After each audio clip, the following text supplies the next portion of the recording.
More on that topic in a few minutes' time, but the reserve crews, Isis and Goldie, they're out on the water at the moment, and Barry Davies has been watching their race unfold. These were the two crews on the start, with Goldie near a camera on the Middlesex station, Isis which is the Oxford Reserve crew on the far side. So in theory, Goldie with the early advantage, and although Oxford showed in front just briefly for a couple of strokes, Goldie did get a slight early advantage. Chris Bellew. It certainly looked as if they had the best at the start, and they pulled out quite quickly to what looked like a commanding early lead. That's right, as they came towards the first bend, not only did Goldie have a lead, but they also had that benefit of what is probably worth a third of a length as you come round the first Fulham bend. This, for the record, the 36th contest between the two. Goldie 23, Isis 12, and last year Goldie won in a new record time. Yeah, Here they are coming down past the boathouses. This Goldie crew is a bigger and stronger crew than their Isis equivalent. It's a reverse of the boat race situation, but there's not much form between them. It has the makings, or had the makings, of a very exciting race, and as they came along the boathouses, it looked as if it was going Goldie's way at this stage. That's right. I think, as you said, Goldie got a good lead. So Goldie with the advantage of the Middlesex bend in their favour, in the lead as they come towards Beverly Brook.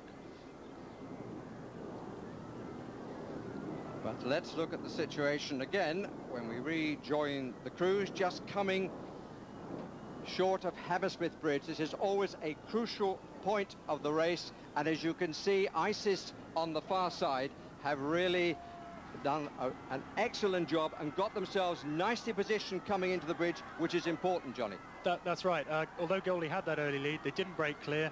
Isis managed to hang on, and as they come towards the bend, this bend is now worth a third of a length in Isis's favour, and they're in a good position to take advantage of that. What they were looking to do was hold Cambridge wide round the bend, push them out across the river to make as much as they could of this bend's advantage. But as they turned, as Isis had the advantage of the bend, the Cox Rebecca Pollard did seem to pull them very tight to the Surrey station. For a while we thought that she was out of the stream. We did. We thought that she perhaps was losing advantage and might let Goldie back into the picture, but it wasn't to stay that way. No, it certainly wasn't, and we're now looking at live pictures as they've come under Barnes Bridge towards the final bend, and it's Isis who lead. A good length and a half clear water, maybe even more, Johnny, for your reserve crew. Yeah, this is a fantastic result. Everyone knew this was a much better Isis crew than there has been for a while. They had good results at Reading Head, and in some of the fixtures they've done, the private fixtures, they've been going well. They brought back in Kevin McWilliams, who did some coaching 2 years ago when they won, and it looks like that's been a good change. Yes, he's been assisted by Nick Howell. But this is an impressive performance. I have to say that I did say quietly to Kevin during the week that I thought that the Isis crew looked neater than the Blue Boat. Yes, I think that's certainly true, and the Goldie crew's been going well, and so this has certainly been an extremely fine effort by the Isis crew. Goldie essentially did not defend that. No, they had an opportunity as they came off the end of the Surrey bend, and they couldn't close the gap on Isis. Isis had it all their own way as they came towards Barnes Bridge, and all credit to them. It's been a great row. The Isis crew, 8 British, 1 American, 1 survivor from 99, and 2 when they won in 98. And Rebecca Pollard, their Cox, came late to the task. She's a 6th-year medic, and she only learned to Cox up at Oxford under the tuition of Abby Chapman when she was at St Hilda's. So we can see as they come round the bend, 250 yards to go when they reach that point, which is what, about 45 seconds in these conditions. 45 seconds, about maybe 20 strokes, 25 strokes, depending on how close together they are. As it is here, I don't want to tempt fate, but I don't think Isis will be getting overtaken now. I think Goldie gave whatever they had to give. I have a feeling that they weren't expecting this, and doubtless from Isis' perspective they want to get as far away from as possible. Well, it's very interesting that in the boat race has been this long sequence for Cambridge. They had a similar sequence in the Isis Goldie race, Goldie winning 8 successive years, then Oxford won, then Cambridge won again last year in the record time 16:58, and now it's clearly Isis's turn again. the thing that I think might be interesting from this is people talk a lot about the slickness of Cambridge. Oxford have a far more aggressive style, which we'll probably be seeing in the blue boats later, but perhaps, although it doesn't look so pretty, it may well be quite effective. And they come to the finishing line. Success for Richard Evelyn, Eric Brand, Edward Foster, Hugh Tanner, Michael Broadwith, Michael Bonham, Nicholas O'Grady, Philip Beard, and the Cox Rebecca Pollard. And a comprehensive win by the reserve Oxford boat from ISIS. Johnny Searle is wreathed in smiles. Don't get to smile that much these days. Yeah, they look a bit more pleased than I do, but yeah, I'm sure they'll be delighted with that, as will the whole coaching team. 17:36, unofficially the winning time, which indicates the difference in the conditions between this year and last year. But first blood to ISIS, although whether it will have an effect upon the boat race remains to be seen, because they're going to be the opposite way round of stations in the boat race. Yes, it is quite ominous, though, because we know that there is not a huge amount between the two different sides, the Goldie and Blue boat.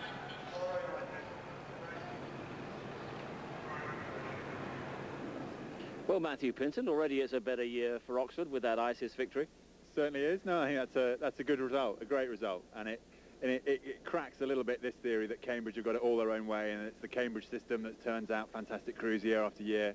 I mean, you know, Goldie have had a tremendous run. They lost 2 years ago, but that seemed to be a blip. But now ISIS have come back and done it again. I think that's a real positive sign for the Oxford camp. And does the good news get back to the Blue boat? Well, I was just saying that in one of my years, we just got onto the state boat, and there's a couple of guys there who are in charge of holding your boat. And just as we got on for the race, one of them said, "I thought you'd like to know ISIS got stuffed by 4 lengths." And at that stage, you got 2 or 3 minutes before your race goes off, and here's this joker having a right go at you. But no, I think it's very unlikely that they'll find out. And to be honest, it doesn't make any difference. Their race is completely separate.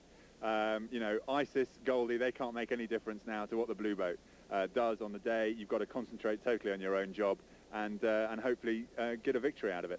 Now, they've headed down the river. The two crews have been out on the water for some 25-30 minutes now. What sort of routine have they been going through? Well, they start off with a bit of gentle paddling, bit of gentle warm-up. They'll have a lot of kit on, especially on a day like this, a lot of long-sleeve tops, a lot of woolly tops.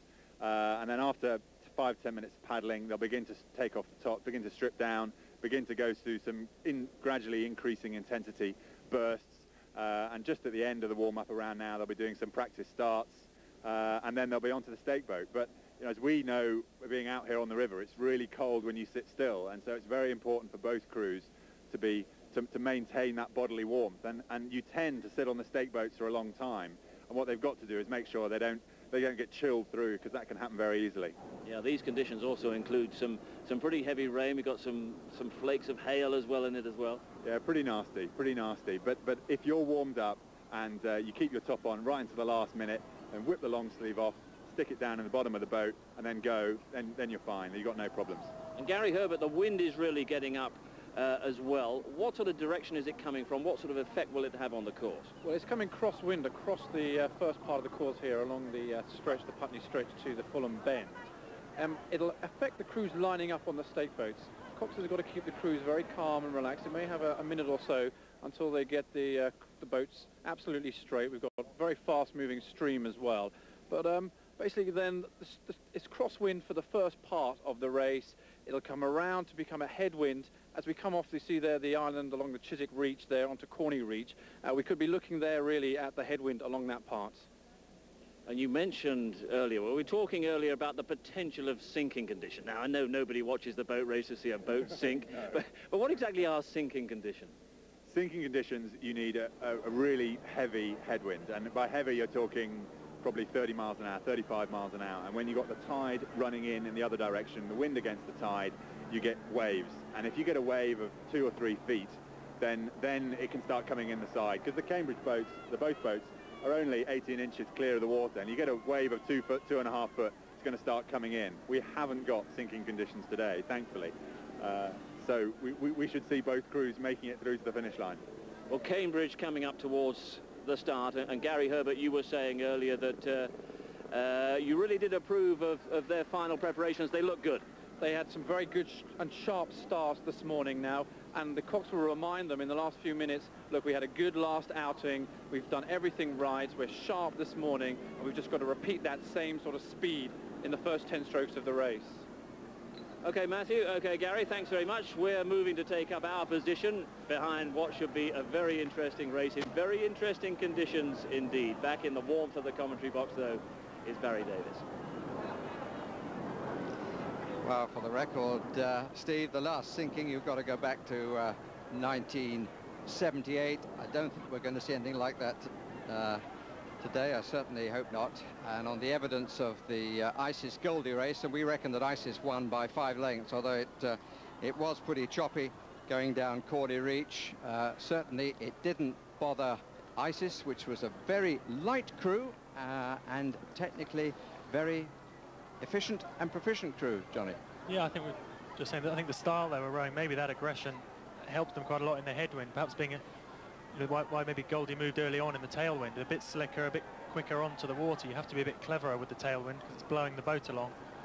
Maybe when they came into the headwind, Isis's more agricultural style maybe suited those conditions a little more. That certainly is how it appeared, and I was actually very disappointed in the way that Goldie rode after Hammersmith, really. I was surprised they weren't able to stay on terms, and they were 10 pounds a man heavier. It's a reverse situation in the boat race, and it'll be very interesting to see how this is reflected in the boat race itself.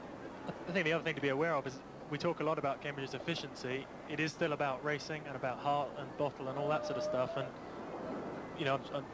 you need to add that to technical ability and to fitness, and perhaps Isis had a little bit more of that today as well. I think that's particularly true today, where we've got 2 less experienced crews than we've seen in other years.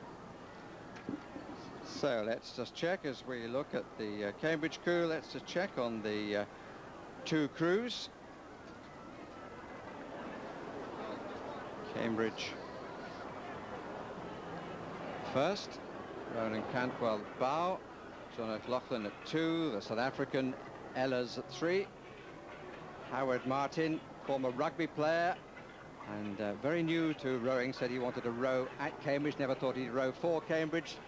Stallard, one of the experienced men with West, the president at stroke, Gideon Glassman at Cox, and Oxford with Andrew Dunn in the bow seat, one of their freshmen. The president, desperate to end this run, Nick Robinson at 2. Ben Birch up from Isis from last year in 3. The youngest on the river, Matthew Smith at 4. Daniel Snow, we saw quite a lot of him and heard a lot of him in our report prior to the race there. Liljedal, the Norwegian, and an American stroke in front of Kaiser McLaren.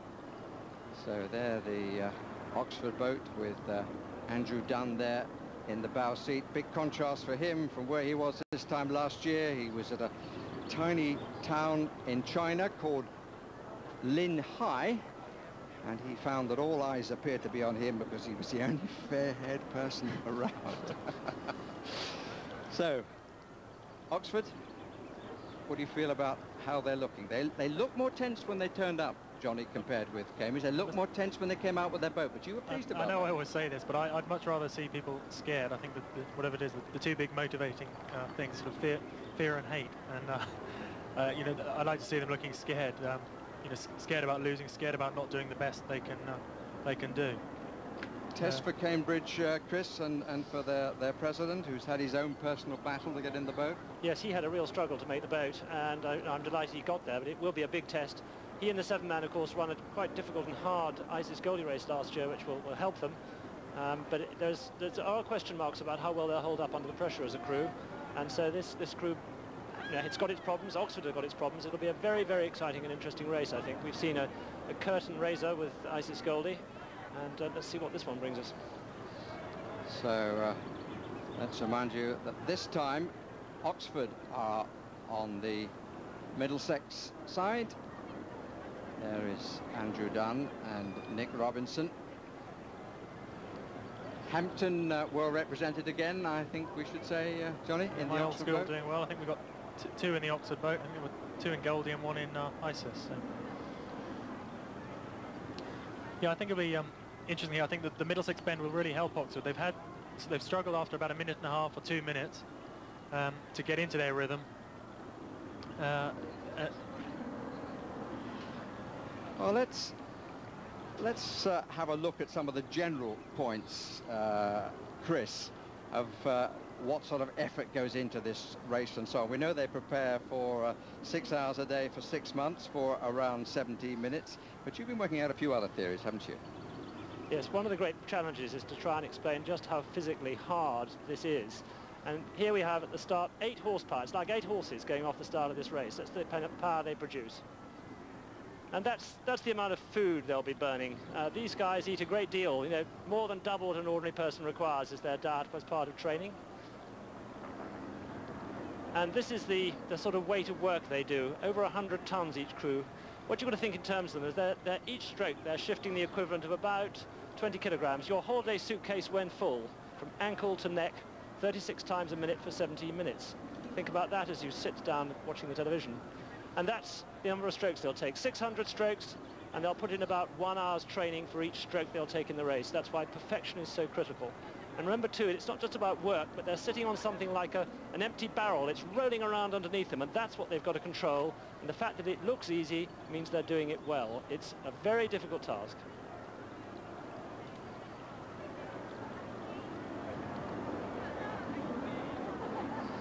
So looking from the stake boat for Oxford, Andrew Dunn, only 20.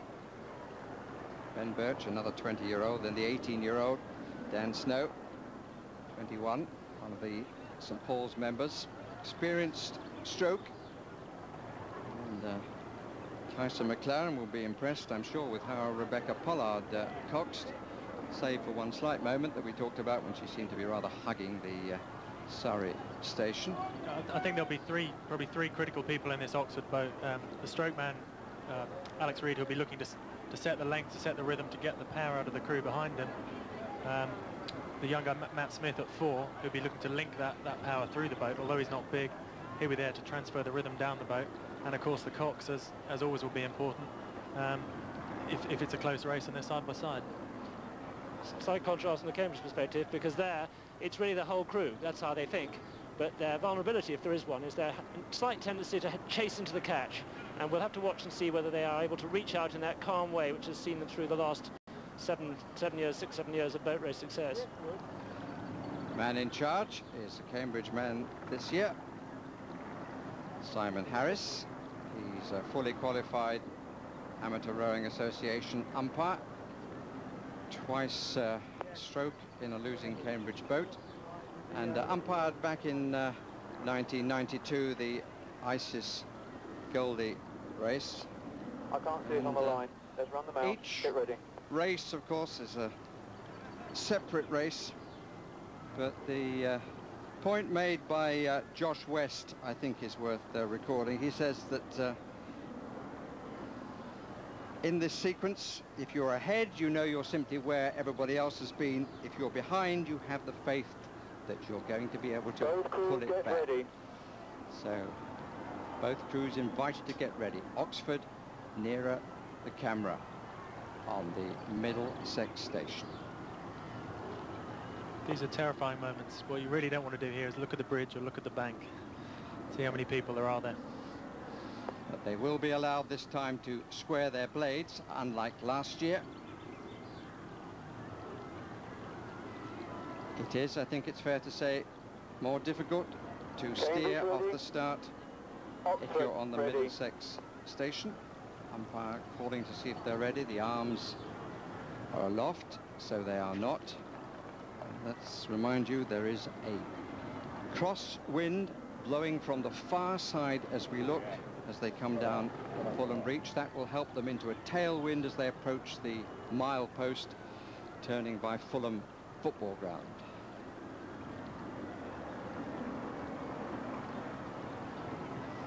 Cambridge cox, Gideon Glassman, is not happy with the balance and position of his boat.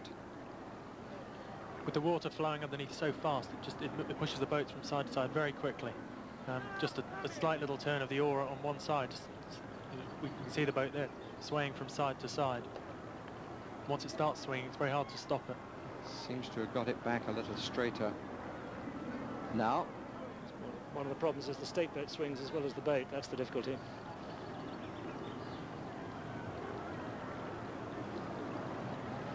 Six months preparation. Oxford are ready. No longer. Cambridge are ready, but Oxford aren't. And now neither are ready. This is sort of you're cursing the Coxes under your breath.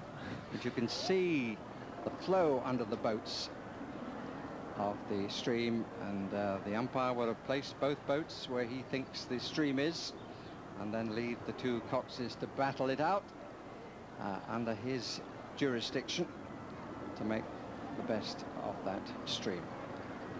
Gideon Glassman still not happy. Now they're both happy. Attention. Go. And away we go. Nice clean start with Oxford nearer the camera. Cambridge on the Surrey station. They won the toss and chose to go there, and all but one of their victories in this run of 7 have come from that station. Oxford have gone for an incredible rate there. You can see it on the screen now, how many more strokes they're taking a minute than Cambridge. So long as they're efficient strokes and they're powerful strokes, that should make the boat go quicker. And they believe that's crucial for them. Yes, they do, but it's Cambridge who got the better, cleaner first stroke. I think that sitting for a long time on the stake boat didn't help the tension levels, and I think Cambridge got away a bit more sweetly. Oxford will desperately want to get on terms here because they're racing now for the control of the first bend. So as we go through the first minute, this is the challenge that's set out for both crews. Down Fulham Reach, past the clubhouses. And as ever, big crowds on what is a fairly grey and chilly afternoon, neck and neck as they come past the clubhouses. See, well, both crews getting out to the full length they want to row. They slide a long way forwards, they get their bodies compressed, we can see that. They then want to put the blades in as far out as they can. It moves the boat a long way. See that from this shot here, both crews. Warning going on here. And both, now 3 calls to Cambridge. I think the umpire's very keen to keep them well apart. They look quite safe at the moment. Cambridge at the moment underrating Oxford. Oxford desperately trying to make sure they go into this bend with a lead. And I think the cry then was both crews move apart. I've always felt when that's said that neither responds. But they're both taking a good line at the moment. This Fulham Football Ground just coming up on their right. Looks as though they're going straight for the far bank, but the turning, setting your boat before the turn is crucial. That's right. Oxford here are trying to go straight on to hold their line as far as possible. Cambridge are trying to take the bend as early as they can. The umpire's warning Cambridge, telling them not to come across in front of Oxford. Cambridge being warned repetitively, but they're really fighting this out. Cambridge are determined not to leave any room on this corner for Oxford, because this is their chance to neutralise the bend. This is up to... Oh. Oxford caught a little crab there. It's vital that Oxford hold an overlap with Cambridge so that Cambridge can't come across in front of them. Catching a crab, losing the stroke. They're very nearly interlocked still, and they're both being, well, Cambridge being warned again. Dangerously close. There could be a disaster here so easily. The other thing about this period of the race is this is where the two crews should be settling down into the sort of pace they want to go over the whole course. I talked about the long levers and the power of the Oxford boat. They've got to get into that rhythm now if they're going to make that power count. This crashing into each other, bashing around, doesn't help settle down, doesn't help relaxation. They're at the bend. They're now coming up out of Fulham Reach in towards Crabtree Reach as they pass the Fulham Football Ground and come up to the milepost. I think Oxford are putting a little push here. They put the rate up. That extra rate comes from an extra bit of power, which brings the blades through the water faster, brings the boat past the blades faster. Just taking a slight advantage there. It certainly looks as if Oxford are fractionally up here, but it was a tremendous struggle during that minute and a half, and the question is what that's taken out of the two crews. They both look as if they've relaxed a bit now and come down into a more stable cruising rate. And the Cambridge Cox simply shouting, press back, steady lads, calm down, trying to get a nice, comfortable rating from his crew. Yeah, this is the period now, this sort of 3-minute period is where both crews should be at the sort of pace they're prepared to go for the next 8, 9, 10 minutes. And if they settle down at the same speed here, then we can expect to see them stay this sort of distance apart. Now Oxford being warned as they try to pull across a little bit. The bend coming up, of course, will be to the advantage of Cambridge, and how Gideon Glassman sets the Cambridge boat to take advantage of that bend will be crucial for him. They're coming That's up right. alongside Harrods now. And the Cambridge Cox is calling his crew through. He's trying to push them back on terms, because this is the last chance they've got before they come into the Surrey bend to make sure that they can get control of the Hammersmith turn.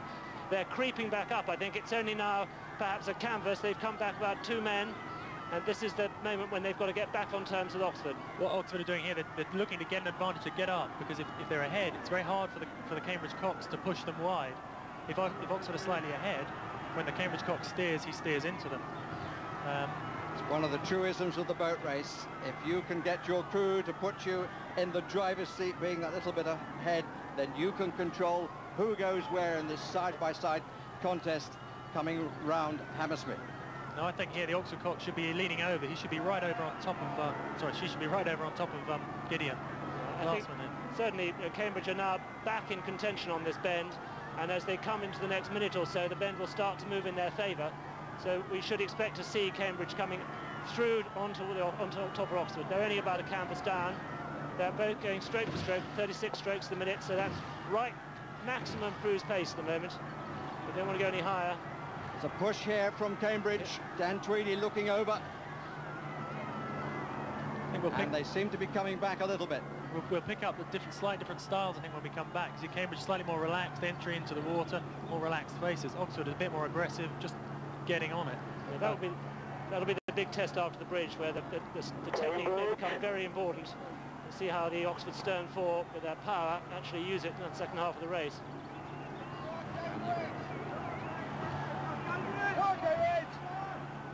Lots of noise from the banks for both crews. Cambridge are making a push now. They're coming through. Cambridge are making an effort to come in onto the bridge. It's Cambridge push now. It's a cracking race. Cambridge through at 37. Oxford are defending it.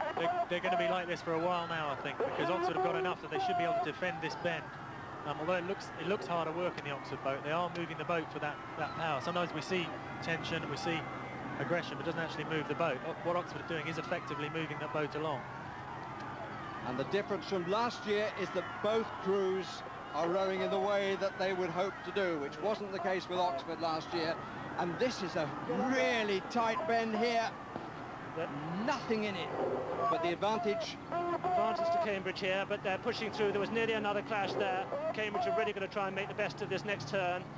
As they come under the bridge, they've got an opportunity to turn to the left and push Oxford over, and they've now come just past level. They've gained about a quarter of a length on the bridge there. The Oxford Cox did very well there. I think she was warned to move apart, but she didn't go too far. Just moved back enough to satisfy the umpire. Didn't really lose too much by that. It's hard to pick this up on the shot we've got from this one, but they're actually going around a bend here, so we'd expect to see Cambridge creep slightly. It's a matter of minimising that creep. And this bend really in 3 parts, yes. Chris.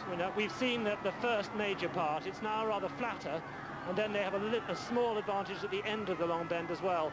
And this is where we'll have to see the real test of the rhythms. If Cambridge rhythm is as good as they hope it is, they will start to creep away as they come around this second part of the bend and into the middle part of the race. The question is whether Oxford can keep that. You can see that rather more distinctive marked catch from the Oxford crew. And you saw from the graphic that Oxford in the lead at both the milepost and at Hammersmith, just for the record, but they are side by side going down Chiswick Reach. This is a sort of period where a lot of these people now will be in an area they've never been before.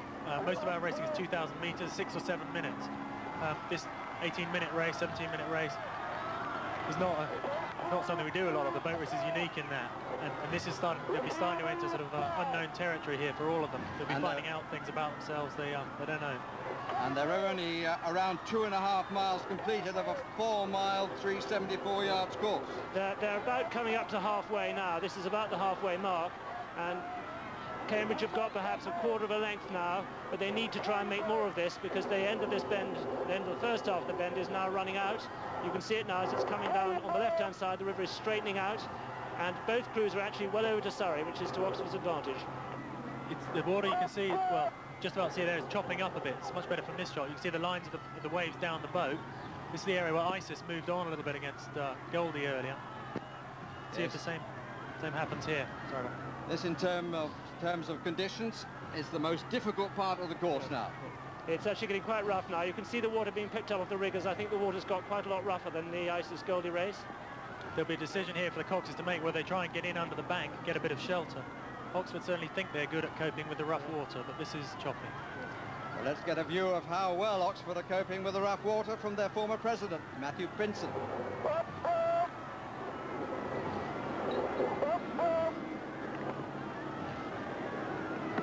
Well, he's obviously speechless at the moment about what's going on.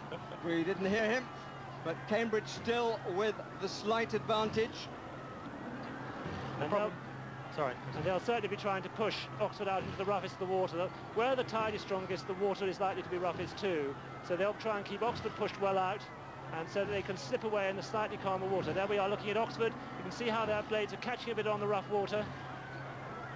But Oxford are actually back in terms, I think. There's very little between them. Fractionally, Oxford ahead, maybe hardly anything in it. And they know now that there is not much more of the Surrey Bend to play for. This could be an opportunity for Oxford to squeeze by as they come towards the final turn, which will favour them. That's right. This is, I think I've been once in a race side by side here. This is about 10 minutes gone. I seem to remember I wanted to give up rowing forever. So this is a test for them all here.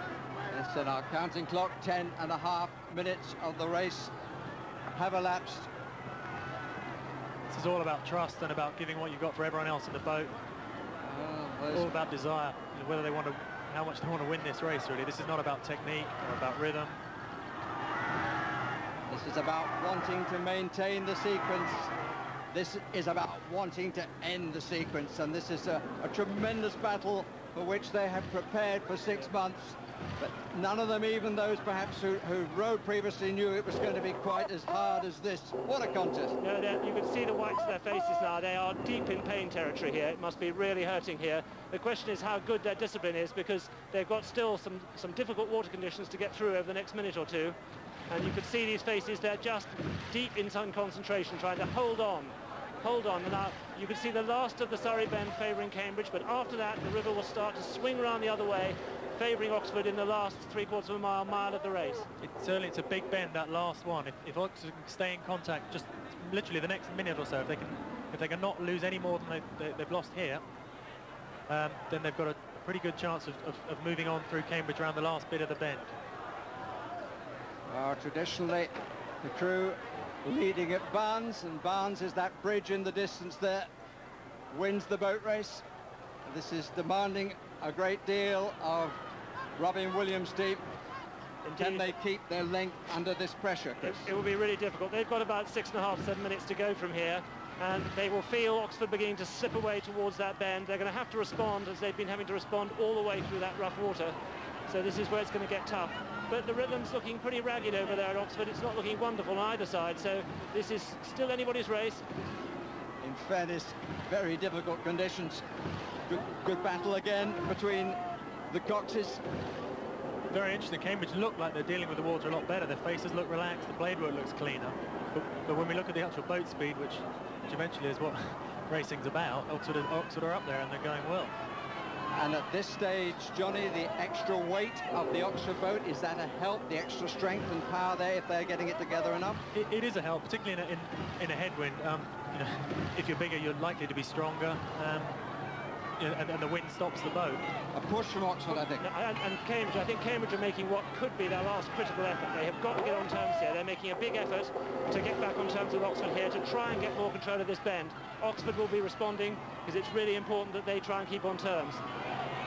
Still, it's only about a canvas to a 1/4 length maximum. Cambridge desperately trying to keep in here as they come onto the crown of this last bend.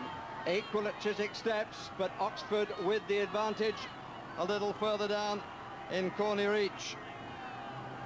Oxford now. The question now for Oxford, well, you know, on paper should win this race from here, but what we don't know is what people have put in the first 11 or 12 minutes to get this lead. Looks like they're taking on a lot of water. They may have water in the boat. That will obviously slow it down if the boat becomes heavier. Look at Nick Robinson there, the president. There's some very tired rowing going on there in the bow fore, and I think certainly in the Oxford boat. Now I'm assuming it's the same in Cambridge. Cambridge looked to me to be dropping back a bit. But it looks a calmer rhythm. The contrast is fascinating. It's calmer, but if you don't get the power on at the beginning of the stroke, you don't move the boat. It's what you can get in behind the rigger. You mustn't check the boat. but those Oxford catches are still banging in, and that's Cambridge's problem. Cambridge have got to get on terms here. What Oxford are doing and making sure they get 100% of their power onto the end of the handle, and not necessarily worrying about whether it's as efficient as possible. Cambridge may only be getting 95% of the power on.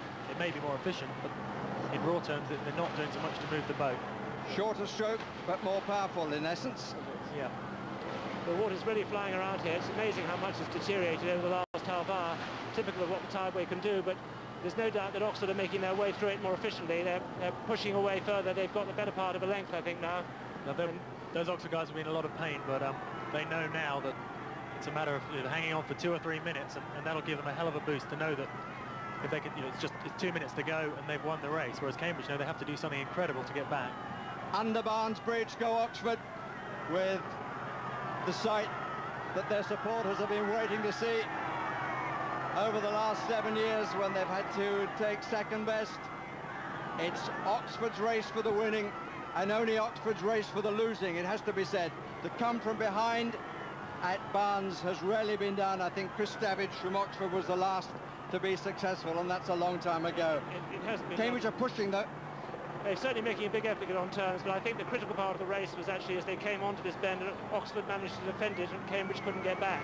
Cambridge are now steering an inside line. They're trying to just draw back every inch of advantage that they can to get back on terms, but they're going to have to find a great deal more if they're going to get back a length. It's a very, very long way to go in an 8 with only 2 minutes to go. They just have to gamble on something like a bit of radical steering, or just throw the rate out the window, go right up with the rate. But I think we saw there with the Oxford faces, they know that they should have this race won. They're starting to look a little more relaxed. As they get more relaxed, that power will be more efficiently applied. It's a sight we always see from the leading crew once they've turned from Barnes Bridge. Going past the White Hart pub on the near side, one of the many on the route. Well, it's certainly not beautiful, but it's effective. It's done their job. It's about making the boat go as fast as you can for the distance required and being first over the finishing line. Exactly. I know Oxford, they were hoping in a way that it might be a bit choppy. I think the water would be a bit choppy. They thought that would suit their more aggressive style, and that was a critical sort of time of the race. As the water started to chop up, Oxford kept moving on. And 3 seconds the difference between the two crews at Barnes Bridge, and that told the story. And I would think that Oxford may, in spite of one push by Cambridge, have gone further away.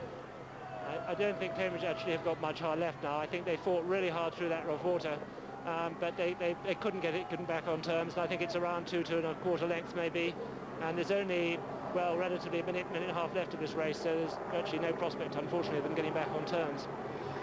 Suddenly the faces in the commentary box have changed between my two colleagues of recent years. It's taken 5 years, I think, for them to change. You have to remember how many years I spent with Oxford winning during the Topolsky era. I'll try and be as magnanimous in victory as you always were. So that's Chiswick Bridge in the distance, which is past the finishing post. Ben Birch in the Oxford boat said he didn't want the race to end last year because he thought that ISIS might be able to catch Goldie. He'll want it to end now, and they've got 250 yards to go, about 40 seconds of rowing left before Oxford at last get the victory after 7 successes for Cambridge. They will put it up to 76 to 69. The sequence has come to an end as they come to the finishing post. Nick Robinson has proved to be the winning president for Oxford. The run has come to an end. Dan Snow said after the defeat last year, maybe you have to lose a race to know what it really means to get back and win. And Cambridge, after their years of success, this time have to give second best to the Dark Blues. It's a fine and classic race, that. Fine and classic race, and well deserved by Oxford.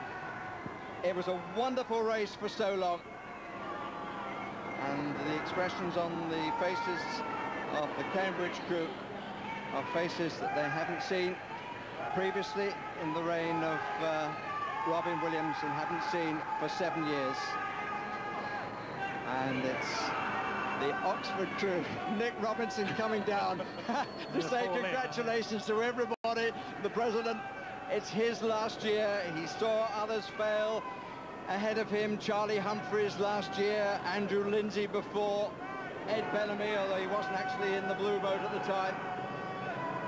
But he has turned it round as he promised he would do. He changed a few things. He brought Derek Clark into the coaching team alongside Sean Bowden. And the ISIS boat, it's a double for Oxford. Success for both their crews. I can't remember when, 1989, I think, would be the last time. When these runs come to an end, they come to end quite comprehensively sometimes. That having been said, is principally we've now got two very good systems producing very good crews, and I think that the future is very rosy from the point of view of good races. Yeah, that's right. We've had good races for the last few years, really, because both clubs now have got good systems up and running. I think it's it's good, if I may say so. It's good for Oxford, good for the race, but in Cambridge we'll have to learn the lessons. Unofficial times 18:04 for the winner, Oxford University, and 18:12 for the loser, Cambridge University. Difference of 8 seconds. That's what, about 2.5? A little bit more, I think. Probably more than just under near 3. 3 minutes. The thing I find quite interesting is that we've sat here I've sat here for years in silence, crying at this point, wishing that Oxford could row like Cambridge. And yet, I think technically today, Cambridge looked probably the better crew. I think technically, but they just lacked the application. They weren't actually picking the boat up and moving it the way they have sometimes in the past. And what was needed was that slightly more gutsy row, which actually came from the stern of the Oxford boat. It was enough on the day. And certainly, looking at the Oxford crew going along, it was technically quite rough. It was the same. So it was the same with the conditions, but it was rough. Yes, I'm not sure how many of Dan Topolsky's crews looked absolute perfection, but they won. That's right. And at the end of the day, that's what it's about. But the question is whether you can carry on doing it that way each year. And in fact, the cleanliness of the Cambridge stroke, what they lacked this year was the sort of power that they've had over the previous 7 to go with that rhythm, right? Yeah, you can only you try and build with what you've got, and Cambridge did what they had a lot of people around, but that was the best blend they could find, and it wasn't good enough on the day. That's the message they must take from that. And I'm sure Oxford will want to enjoy the moment, but it sort of sets up next year when Kieran West and Tim Vuga may well be back in the Cambridge boat. Yeah. I think it should be a hiccup in the course of history from the Cambridge perspective. Anything else? They're all going in this year. To jump in. Look at Dan Snow. And I tell you what, no one would have been shouting louder than his father, who was in one of the launches. And the Master of Lincoln, who had 3 members of the crew, was also in the Oxford launch. And it's a total Oxford celebration. I think so you can see here how much it meant to the guys to win today, to turn that around. There's Kevin McWilliams, their coach of the ISIS boat. Steve Royal down there. He said it has to come to an end. With a few prayer mats out, it has to be said. I think one of the problems before, we were just waiting for it to come to an end, and you can't just wait for it to come to an end. You actually got to do something and turn a system around. But this is what it's all about, really, isn't it? It's so special. After all, the boat race is about it's one event, and you're here just for that 6 months, and when you get the prize, it could be £1 million. It doesn't. I'd rather have the boat race. It's so special, isn't it? It's the one thing you want. The Norwegian embraces the president, Lilledal and Robinson. I think everyone seeking a hug and a handshake for what happened a few moments ago, when for the first time in a total of 8 years, it was the Oxford Blue Boat which crossed the finishing line first by just maybe a little under 3 legs ahead of the Cambridge boat. Fist in the air from the Oxford president, Nick Robinson. Barely a movement from their competitors who on this day had to give best to the huge determination of Oxford to stop the Cambridge winning streak. That's what will add to the pleasure of the victory. It's always nice to win, but to win in that sort of style, such a hard race, you know you've tested yourself to the limit, and they passed the test. So the crew all around celebrating the moment. Well, I think that's been one of their secrets. Nick Robinson said that we are together. There was the feeling in the crew that if they were pushed, they would find the response collectively, and that they did. And the lady who steered them round the course, Kajsa McLaren of King's School Canterbury and Pembroke, is waiting to talk to another famous Cox, Gary Herbert. Kajsa, very many congratulations. A fantastic race. It was a brilliant race, really good. We had that rough water pretty much from St Paul's down all the way, most of the way until the last minute and a half. And Trial 8's race, just a real desire to win. Oxford needed this victory and we got it, and it feels great. What part of the race did you feel that you were going to win it? We knew that once we came off the end of the island and down the line of boats, and we were still level, that they hadn't made enough up on their bends. We knew at that point we were in a stronger position and we were in a winning position, and it was really down the end of the straight off Corney Reach, coming past the bandstand, where we just had it in us to get through that water, and their bend had run out. It just came through. And what was the feeling like through the crew? What were you saying at that point? At that point I was saying we're winning, we are in a position to win. They died at just off the end of the straight and we just moved through them. It was a great feeling. How tough was the wind? It was very, very choppy in the middle part. Really, really bad conditions. The wind was really strong against the stream, headwind all the way down, but we had conditions actually worse than that almost through our Trial 8's race. So I think that experience definitely set us in good stead. And a sweet row in around from Barnes Bridge to Chiswick Bridge. You must have enjoyed that. A couple of lengths ahead. It was sweet. There were a lot of guys in my crew that they just every stroke wanted more. They needed a lot to take back. And it must feel great. You've just turned it around now. A great day for Oxford. A great day for Oxford. Kajsa, thanks very much. I asked her why she took up coxing. She said that she had a friend in the second year of her time at school, at King's School Canterbury. She said we were known as the terrible twins. We were both loud. She's the eldest of four, and she was prepared to give her opinion in a boat as well as in other areas. I said, what happened to the other twin? She said, she grew. Oxford could be grateful that Kajsa McLaren didn't grow, and it's been the Cox, she's been the Cox who's steered them back to victory. And while she was being interviewed, it was the Light Blues who were endeavouring to commiserate each other. Tom Stallard there, the president in the middle, Richard Stokes. And I think the tradition will be changed this year, that the losers will go up first, but there are pretty tearful losers. They'd become used to winning, but not this time. Robin Williams there, their coach, adding his commiserations. Harry Mahon in the background there in the dark cap. They knew it had to happen sometime, just as Matthew Pinson said that eventually, when Oxford were winning all the time, there would be a president who would be the losing president. Unhappily for Richard Stokes, he happens to, this year, have fulfilled that role. It's always going to be very difficult for that crew. Sooner or later, the Cambridge crew was going to lose, and that crew is always going to feel like there's almost something wrong with it, whereas I think probably what really happened was Oxford had finally turned the corner in terms of getting the system right. You know, luckily for Matthew, I suppose, when we first lost, it was Matthew as president, who's got a good pedigree. So we are all ready for the presentation, with Steve Ryder with the losers, I believe, coming up first.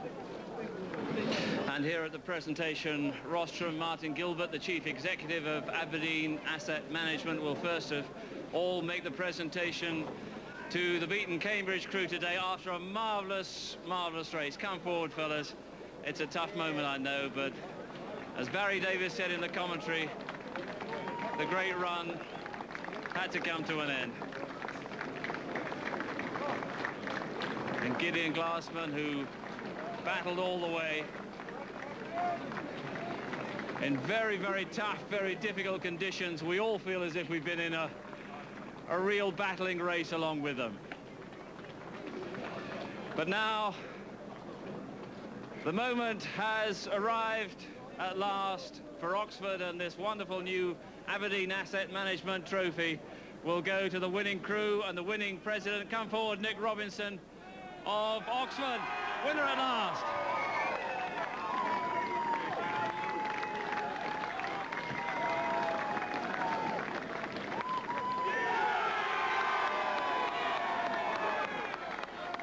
for Nick Robinson in particular, a moment he's really dreamt of. And Nick, while the other presentations are being made, oh, we don't need even more soaking today. And Kaiser McLaren, I think, is going to get even wetter in a moment. Nick, while the other presentations are being made, let's just grab a quick word on a wonderful, wonderful race. And this is a moment that you certainly have been dreaming of the last 3 years. It's been 4 years since... I just can't think of anything to say. It's just this moment I've been waiting for 4 years now, and it's happened, and I don't know, it's just incredible. Sum up the guts and courage that your crew showed, especially over the first section of that race. I've never been in a race like it. We just held on, we kept going. There are times when I thought, you know, Cambridge were just going to rail away from us, but they never did. And we just stayed in the fight. We kept on them like a small dog yapping at their heels, I think. And then, yeah, just towards the end, we just really picked it up in the rough water. And when did you know you had them, and what was that feeling like? About a minute or so after Barnes Bridge, I think I was deciding, or just beginning to realise that we were going to win, and it's just an incredible feeling. Congratulations, Nick. A winner at last, and it's Oxford at last after a wonderful, wonderful 146th University boat race. Well, a magnificent trophy which weighs 10 kilos, and he lifted it with the greatest possible ease. Just one passing point, Matthew Smith has become the youngest winning oarsman ever in the boat race at the age of 18. Oxford ending the Cambridge sequence of 7 by winning the first boat race of the new